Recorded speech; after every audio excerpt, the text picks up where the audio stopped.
MVP Black ties up the series, best of 5 with Soul Torturers after the difficult loss on Battlefield of Eternity, one of the battlegrounds we have known for MVP Black for just about forever. But now it seems like maybe things are going to be smooth sailing for MVP Black, or is it?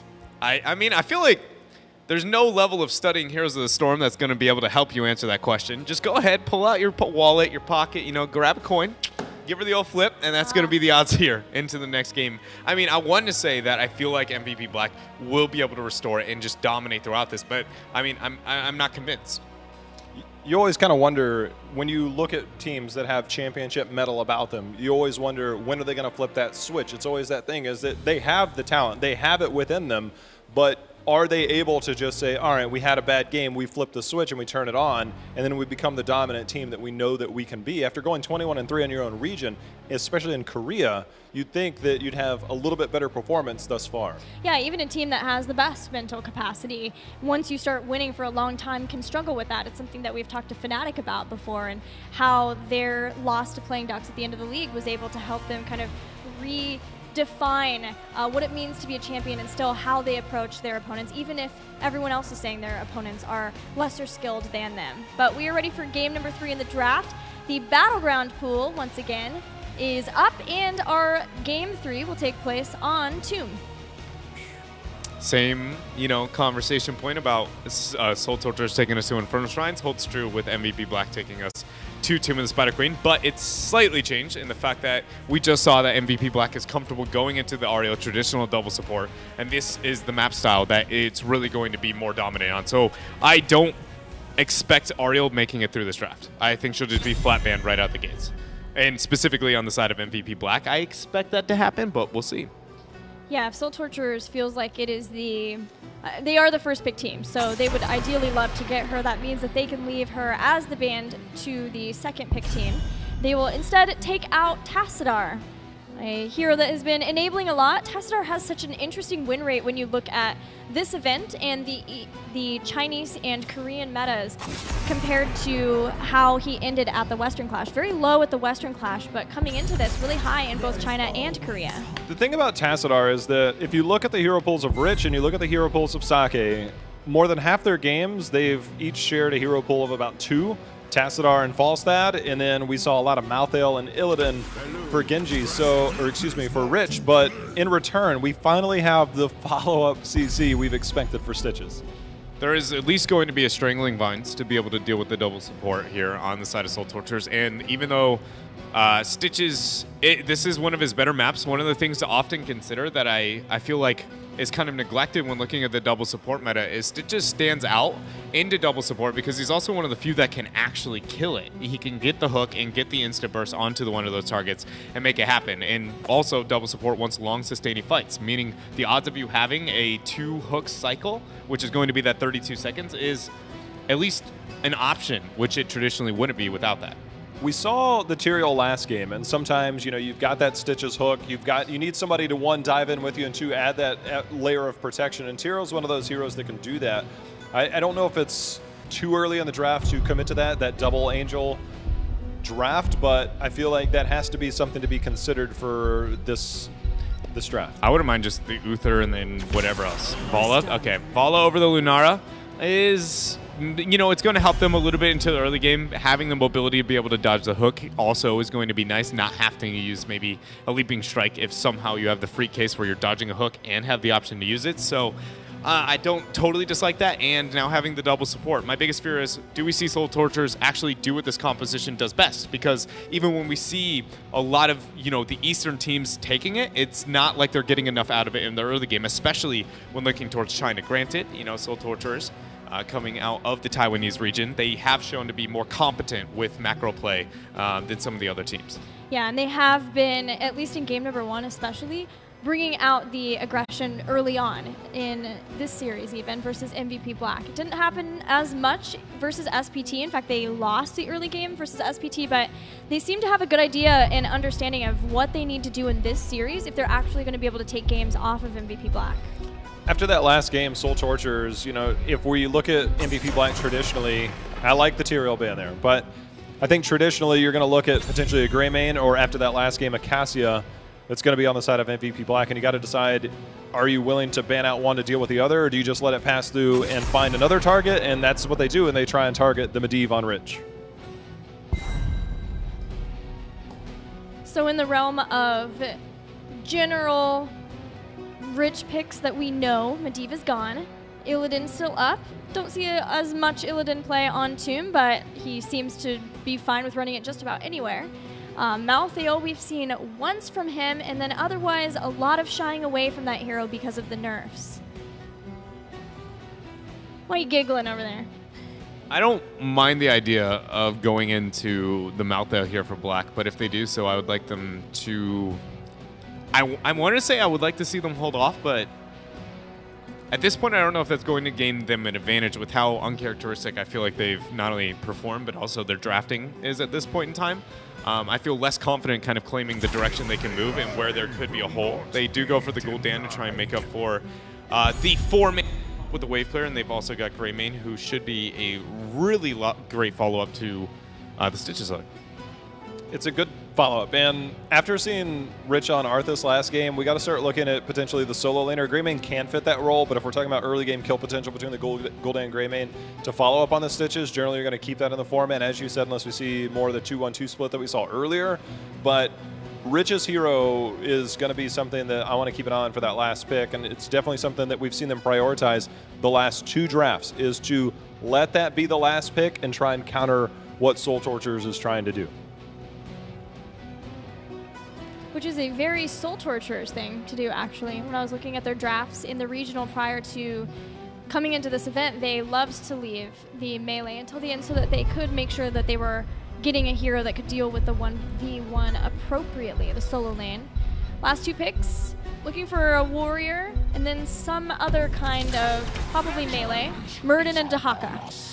I was really hoping that was going to be a Diablo rather than a Murden, or at least somebody other than the Murden, which has been, you know, a staple of the Eastern meta versus the Western. Murden has held on a lot longer, but I just feel like anything that can provide direct threat onto the Gul'dan, but also isn't necessarily overly vulnerable to the Gul'dan Horrify that we have to be considering. They're going to be clumping into the Ariel. It's a really nice response to it all. I just feel like Diablo's pressure and also what he can do with the APOC to be able to split the members suddenly can kill some of the momentum we currently see MVP Black have with the theme they've developed in this comp. The last time that we saw the Ariel Uther, we saw Divine Storm. In this case, though, we have the displacement of Horrify to be able to use after the Crystal Aegis, so you force the Aegis, and then you Horrify after it. Does this make you think that it's got to be a Divine Shield in this next game? Yeah, I would be willing to go as far as to say that if they go into the Divine Storm because of the Gul'dan and the AoE separation, if they think they're going to be able to move up and just one-shot the Gul'dan on the backline, especially moving through that Arthas, it's just absolutely unreasonable, especially if we see Greymane moving into Cursed Bullet, though that hasn't been a huge heroic choice into this tournament. With the Stitches, the follow-up, and the pressure they can provide, I think it's a must to go in D-Shield. Well, if that was a Malthael, I would argue otherwise, but we do have that Arthas 2 games in a row. I think this is a good pickup for that Rich hero. I like the fact that MVP Black is no longer prioritizing a first rotation Rich hero, and now they're looking more towards the back end of the draft and fitting a little bit more to their playstyle and trying to counter the enemy team. It's actually kind of interesting, too, because outside of the actual Illidan meta, which was just he was beyond the rest of the competitive heroes of viability, he was just an outlier. Illidan has never been a great top end of the draft pick, but it still kind of remained true, and it's been interesting to see it now suddenly drop colossally for MVP Black. Well, thank you, Dread. We'll see you after the game. In the blue, we've got MVP Black with Sake, Tist, Kyocha, Reset, and Rich. And on the right side in red, we'll see in just a moment, is going to be that of Soul Torturers. Zola again on that Oriole. We're going to keep a good eye on him. But after that first game and in this double support comp, Gilly, I think a lot of eyes definitely have to be on God Dog on Vala. Yeah, we don't get to see Wizen Duelist, but in this instance, when you have the double warrior, double support, there is a lot riding on God Dog to be the true hyper carry, the one who is being out and more aggressive than you would otherwise want to be on a Vala. She has to be dodging the hook. She maybe even has to take hooks if she has the movement speed from a Hot Pursuit and all the hatred stacks up. It's up to her to be able to provide Zola with that energy, or in the instance of Zola not having energy, Cucumber then to have the follow-up heals. That was a weird moment as we saw the corruption go out, hit a few. We saw the heal come out, and Tahaka just kind of ducked under it. It was a weird interaction. You got to be, and that's the thing about running double support, making sure that you're aware of what your team can supply you. And if you don't run double support, if you don't practice it a lot, it's kind of a fallback thing. Small moments like that. I know it's 30 seconds in, a small moment, but you don't want that to be a telling sign for the rest of the game. A lot of people hit by the roots. Dread was talking about Strangling Vines and the healing reduction that it can provide from Entangling Roots at level 7. See if Rich wants to go, or Kyocha wants to go into that later on. Scroll's going to jump in though, hoping to hit with the Storm Bolt. Goddog being very aggressive as well, understanding there was no real threat to him, just instantly dived the backline with that Murd and tried to put some pressure onto the Gul'dan. Not able to do enough just yet, but you can see the aggression coming out from both these teams. And this rotation, Gilly, Tahaka's in the top lane against a Greyman. This is not our traditional 4-man rotation we see. No, definitely not.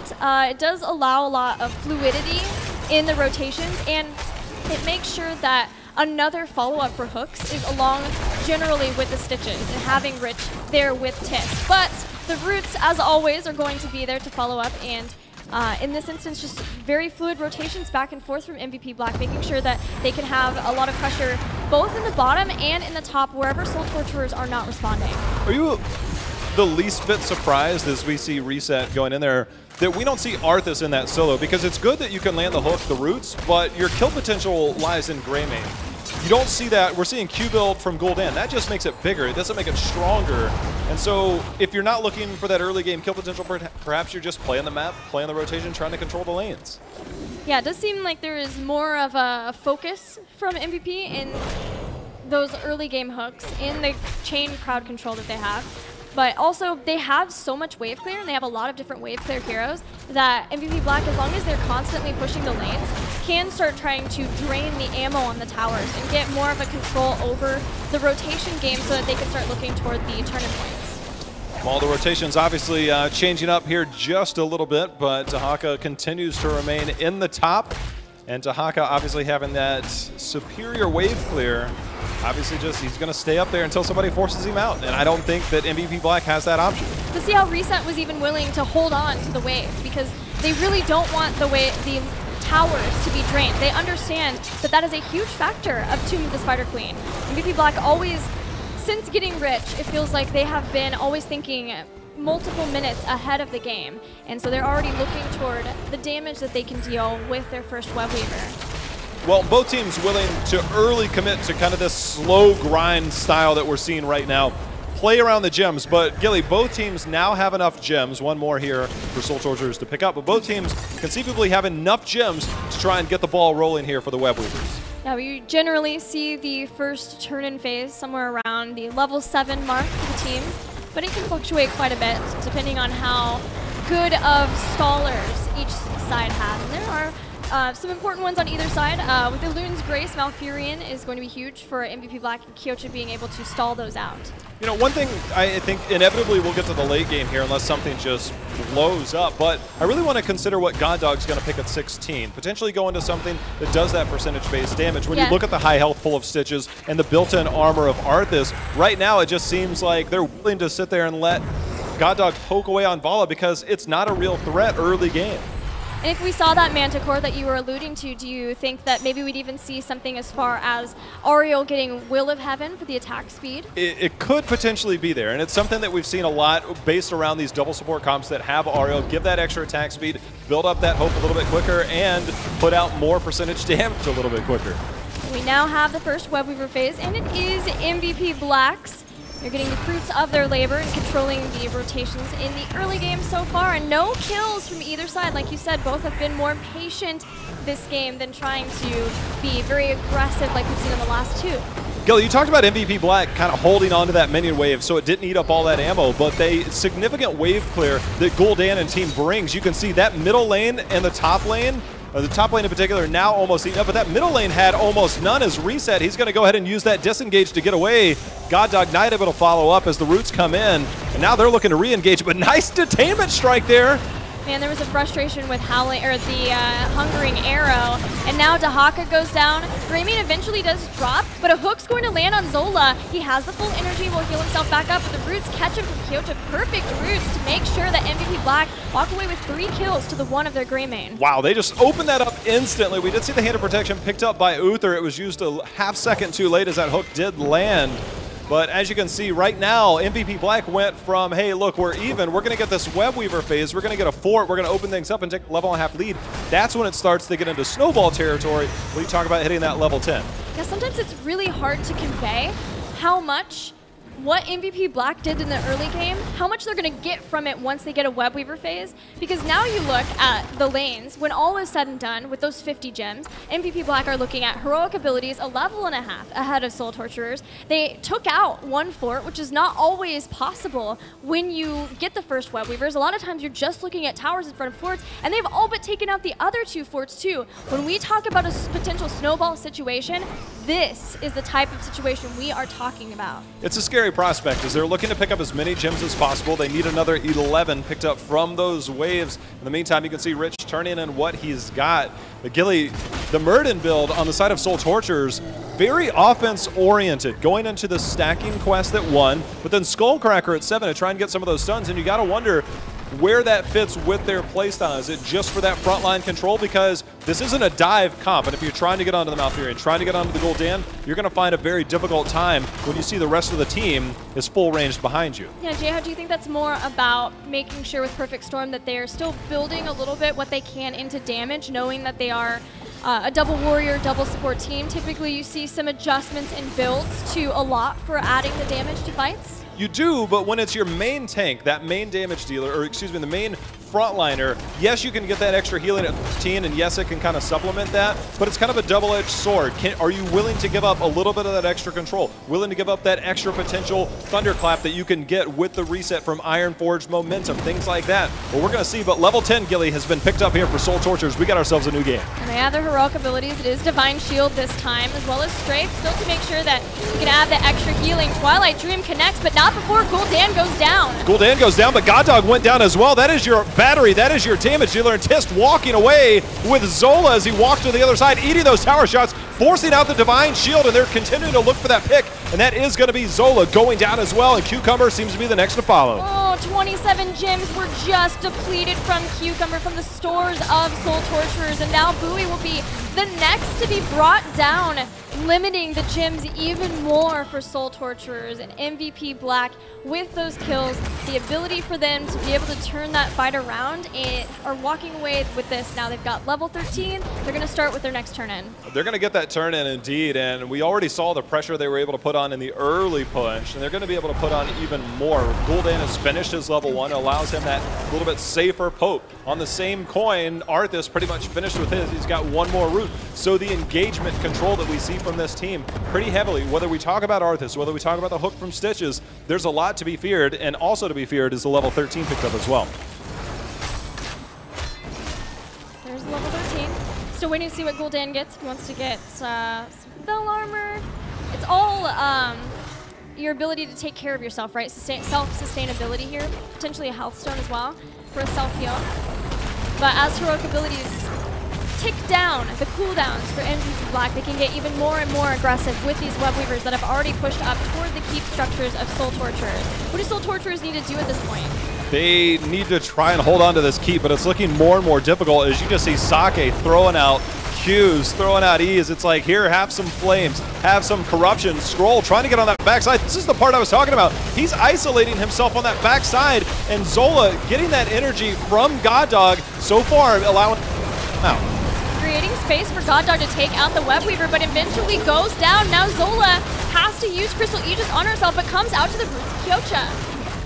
That's unreal. Zola gonna try and get that heal off, but the poison is so plentiful. Not enough on that. Excuse me, he does get enough, but it's not enough to keep the rest of the team alive as Vala goes down. And there again, this is the problem with double support. The minute that mana or that hope battery goes down, yes, you have that Uther there, but the minute that goes away, your damage goes away, your healing potential goes away, and sustaining in team fights is almost an impossible task.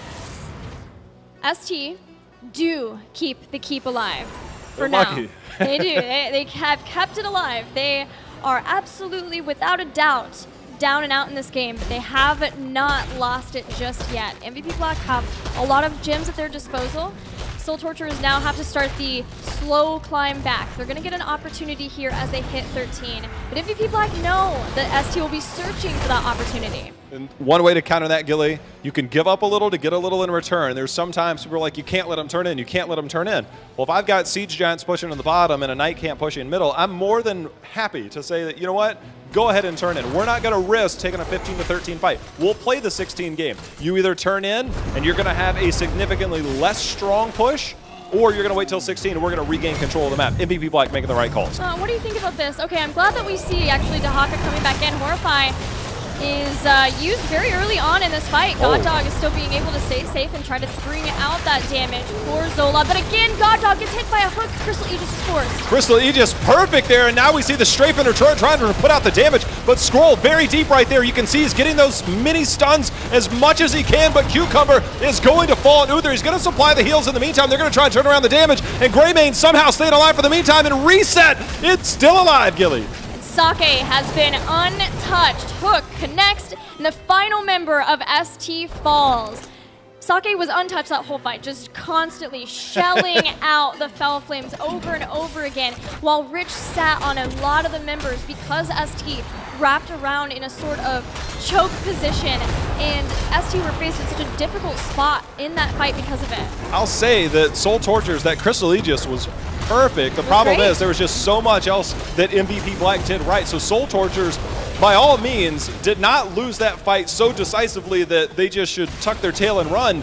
They actually held their own for a little bit. It just kind of fell a little bit short. And again, that talent tier disadvantage, that level disadvantage is sometimes a little bit difficult to overcome. Now look at this. MVP Black knew that ST were going to be looking for a fight, right? That was their one opportunity. So they got mercenary camps, and they do this quite often. They'll get mercenary camps and then bait it. And then they end up, as long as they win the fight, in a great position because those camps have pushed. They just got a double keep play, didn't even need a turn in for it, and then because they forced Dahaka to come to them in the fight, ST abandoned getting their own bruisers, and MVP Black walked past, they're like, oh, look at this. We'll take this too. That looks great. Thank you very much. The hardest part about all of this, as we see that Soul Tortures thinking that, hey, one of our best defenses is going to be to find them on the boss. Soul Tortures has not managed to turn in yet, as we see the double root there, but the detainment strike in return. But Gul'dan, Gilly, continues to just terrorize. Nice cleanse there, though, on Soul Tortures. I think you mean Gul'dan, because he is doing so much right now to Soul Torturers. But it's a group effort. MVP Black test his stitches is out of control. It's statistically one of the best stitches, if not the best, in the entire world. I mean, I guess you have JPL to contend with too, but he's pretty good. He is pretty good. Well, Gilly, we've got ourselves another web weaver turn in. You have catapults pushing in mid and bottom lane, and MVP Black, they don't even care about that top keep. They are looking to potentially end the game right here, right now. 3-level lead, talent tier advantage. They get one pick here. It's all but over, and Skrull recognizes that, looking for a fight. Yeah, they're going to have to take this fight without 16. Their backs are against the wall, and that wall is their own core. Horrify forces the supports apart. God Dog using strength to make sure that the energy is there, but Crystal Aegis again has to be used, and Muradin dies out of it. Sake. He's going the extra damage every time he hits one of those Fell Flames. Even Muradin cannot deal with the damage. As you see, Soul Tortures are falling apart here as MVP Black pushing towards the core as they look to take game number 3. MVP Black getting the exact kills that they deem necessary, while the Web Weavers bring it down the shields, down the health, and take out the core of Soul Torturers. 17 kills to 3, Whew. putting MVP Black at 2-1. Talk about putting a stamp on a game. 17 kills to 3. That Gul'dan pickup was brilliant. No Tassadar, no problem. Sake's got a few tricks up his sleeves there. And no surprise, you know, to focus on the AoE crowd control anytime going into the Ariel. I mean, she's a big problem because there aren't necessarily too many heroes that provide that AoE CC that we consider meta, right? But Gul'dan is one of the few that kind of fall into that caliber. So it's nice to see the adjustment from MVP, and it's even better to see it kind of pay off because suddenly you're like, okay, so everything I knew before this tournament might not be that crazy. You know, one poor game, they get upset. They're now not only adjusting their meta, they're still being dominant with it. And if now it's like, okay, if they had done this versus Tempest, would they have been able to win? It answers questions, but also probably raises equally as many. Sake's performance in that game on that Gul'dan was absolutely amazing. It shows why he is in Phase 2, the highest both KD and KDA ratio in all of the league, over even heroes or players like Quacknix and Schwimpy, just barely. But he also on the other side, and a big part of that is because he rarely dies. He's tied with Schwimpy and Quacknix as the lowest deaths in all of the league. And even though we do see Sake, it feels like taking more of a backseat role, when he gets these heroes like Gul'dan, it's so fantastic to see him be able to shine. You know, Breeze is sitting at home saying 118. That was his KDA at Western Clash, and he's like, look, can you do that at a Clash? Because that's almost impossible to replicate. It's pretty good, Dred. I mean, yeah, it is pretty good, but I feel like at this point, MVP Black is no longer worried about stat padding. They're more concerned about their ability to just actually succeed in this tournament at the expectation that they set for themselves before they walked in. And Soul Torture is here, though. One thing I do want to bring up that we haven't touched up on much, being able to go out there and hear the crowd and the Taiwanese fans. I mean, there is definitely got to be some momentum going in the favor. Whenever they get a pick, I mean, everybody is just blowing up out there. And so, I mean, if this next game, possibly we see Soul Torture step it up in the early game, that could be something that maybe staggers the mentality once more of MVP Black, and they crumble. It takes a village to raise the Soul Torturers. They are now one game away from being eliminated. Let's see where game number 4 takes place. Soul Torturers, again, will have the choice of first pick or Battleground choice. Since we are going to Sky Temple and MVP Black picked it, Soul Torturers have chosen to have first pick. At this point, with MVP Black showing they can adjust and also perform at the same level, I don't think there's any map that I would be afraid of to be taking it to. The more comfortable, probably the better at this point. I was concerned with the Tomb just because of their performance that they have had and also struggling against the double support. It's a map that is going to thrive, but now at this point, it's just Soul Torturers has got to be the one who plays the hand. They've got to show something here if they want to stand a chance. It really fits into what MVP Black likes to go with Sky Temple. They can either try and play the global game with that Illidan, they can flex over into the potential Tracer. You know, it's up to Soul Torturers to try and control the draft, as they're going to first ban the Ariel, which means that they're not going with it. So Gilly, to me, right now, it seems like Soul Torturers, after their Dahaka play has been a little bit rough around the edges between Infernal, between that of Tomb of the Spider Queen. It seems like they're probably not going to go into that game. I wouldn't be surprised if we might see an Abathur or an early Illidan pick for themselves.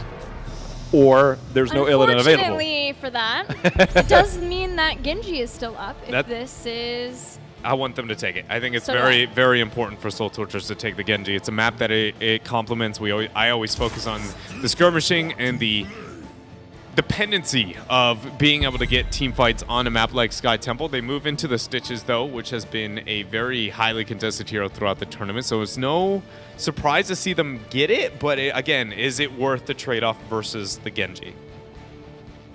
Obviously, Tassadar is a highly contested hero, but so is Genji and so is Uther. I wonder if they're willing to commit that hard. And with Kyoja being a little bit newer on the role, I wasn't sure if they would commit to that, but MVP Black, again, showing their evolution here, going into a Dahaka pick. That is not something that we've seen them do early, if hardly at all. No, I don't think there was any Dahaka in all of Phase 2, because I go back to the point, they did not play Double Warrior.